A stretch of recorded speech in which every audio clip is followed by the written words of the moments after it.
मैंने chicken stake burger बनाए।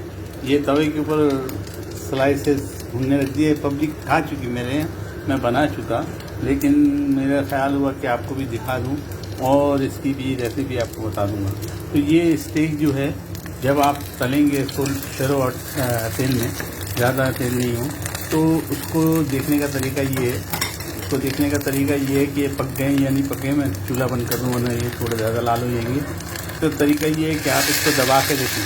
अगर इस तरह चुट की आवाज़ आ रही है तो थोड़ा बहुत अभी ये कच्चा बाकी है, इसको पलटेंगे और स्टेक को फिर हम निकाल देंगे। ये तकरीबन पक चुका है, इसका कलर बता रहा है ये पक गया है। तो मैं इसको पलट दूँ, ये पलट दिया है, ये पक गया है। अब इसमें कोई पानी बाकी नहीं है, इसका मतलब ये पक गया है।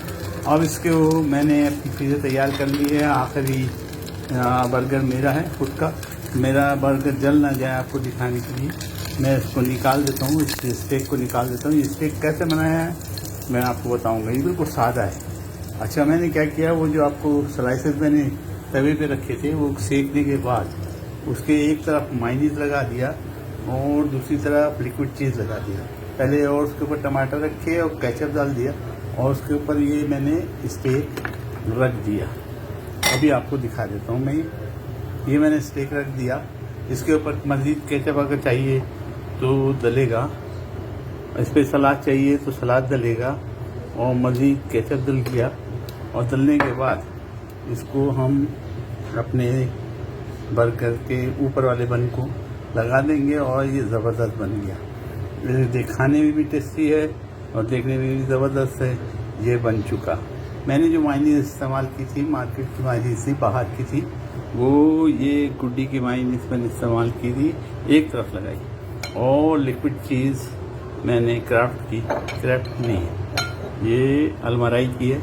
लिक्विड चीज़ इस्तेमाल की और केचप जो है और हॉट सॉस जो है वो राना का हॉट सॉस इस्तेमाल किया। हॉट सॉस ऊपर भी डाल सकते हैं थोड़ा बहुत, ताकि उसकी टेस्ट ज़ुबान पे लगे। तो ये हमारा ज़बरदस्त किस्म का बर्गर बन गया। असल में दिखाना नहीं था, लेकिन मेरे ये तकलीफ़ हो रही थी कि मैंने आपको क्यों नहीं दिखाया। इसमें एक काम बाकी है, स्लाइस चीज़ रखना, वो भी मैं रख देता हूँ।